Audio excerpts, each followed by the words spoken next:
Nutsack TV. Welcome back to Busted Nuts, Busted Nuts. where tonight, the only thing more explosive than our revelations might be our guest's risk assessment of this very studio. Indeed, forget conquering heroes. Our next guest argues the biggest threat to galactic tyrants is a poorly maintained fire extinguisher and a complete disregard for tripping hazards. Please welcome a man who's seen the dark side of insufficient safety railings. Former senior hazard analyst. Give it up for Safety Stan.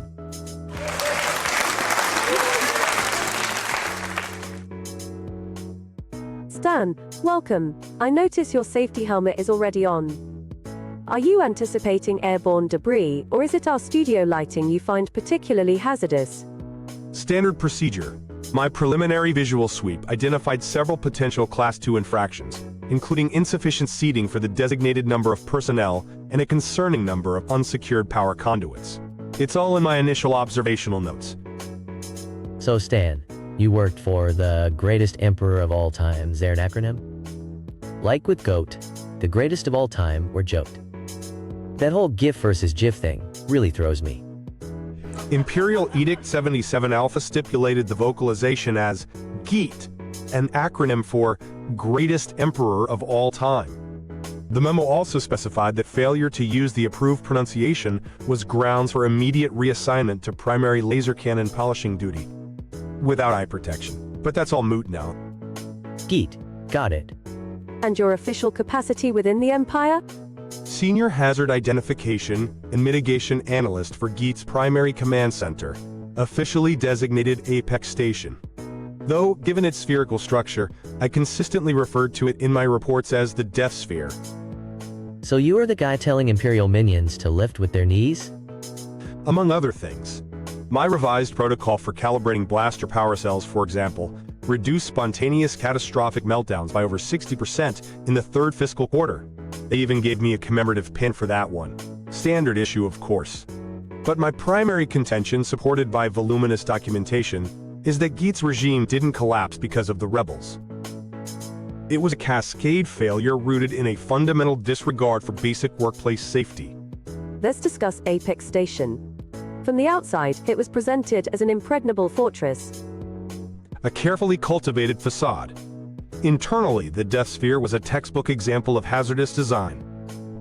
The primary access tunnels, for instance, were clearly not designed with bipedal locomotion in mind, resulting in an alarming rate of concussions. I submitted numerous proposals for mind-your-head signage, to no avail. So GEAT's big scary space station was basically a low-bridge nightmare? Among other critical deficiencies, consider the climate control. Official policy stated, energy is for the primary obliteration beam, not for superfluous heating. Consequently, most sectors operated at temperatures requiring thermal undergarments merely to prevent stage 2 hypothermia. Productivity suffered immensely. And GEAT's response to your detailed reports on these shortcomings? Generally, dismissal. My comprehensive, 700-page analysis, thermal exhaust port vulnerabilities, and recommended guardrail implementation for the Death Sphere was used to level a wobbly table in the officer's mess. A 700-page report on a tiny hole? Dude. But why ignore such a critical analysis? Was it pure arrogance? It was an aesthetic choice. GEAT's new Viceroy of Menacing Architecture declared that safety railings, quote, lacked intimidating symmetry, and that an open exhaust port was, and I quote, a bold, uncompromising statement of imperial confidence. My follow-up report on the strategic folly of statement architecture was not well received. The aperture itself was, yes, critically positioned and unshielded. With so many internal issues, what about external threats like cyber warfare? Was that a concern? Ma'am, my purview was strictly corporeal safety and environmental hazard abatement. You are thinking of security, Steve, from Digital Defense. His department incidentally had notoriously poor password protocols.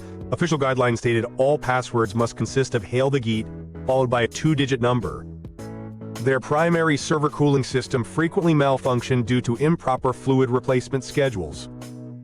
It was a disaster waiting to happen, quite separate from my own extensive list of disasters already happening. Their actions merely provided the final, predictable input. The precision-guided positive energy bolt that initiated the Death Sphere's structural collapse simply exploited the aforementioned, unshielded, thermal exhaust port.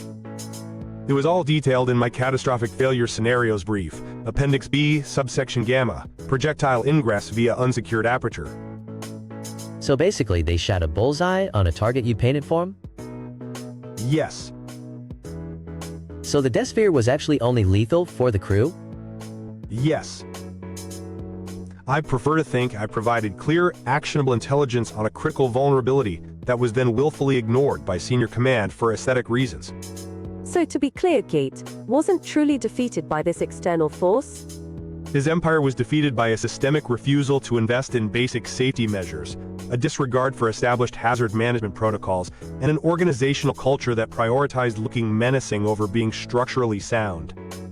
The number of incidents attributable to poorly labeled controls alone was significant. Geet himself survived the Death Sphere's destruction, but his days of galactic tyranny are over. Last I heard, he's working produce at a grocery store. Apparently he's been assigned to spherical produce optimization, for sorting oranges by density ratios, and implementing energy distance maximization protocols for artsy chokes in the produce aisle. Wow. So if Geet had just read your reports and, put up some warning signs, he'd still be out there, being the greatest, instead of, stacking fruit? While that simplifies a complex matrix of interconnected failures, adherence to recommended safety guidelines would have significantly enhanced operational longevity, yes.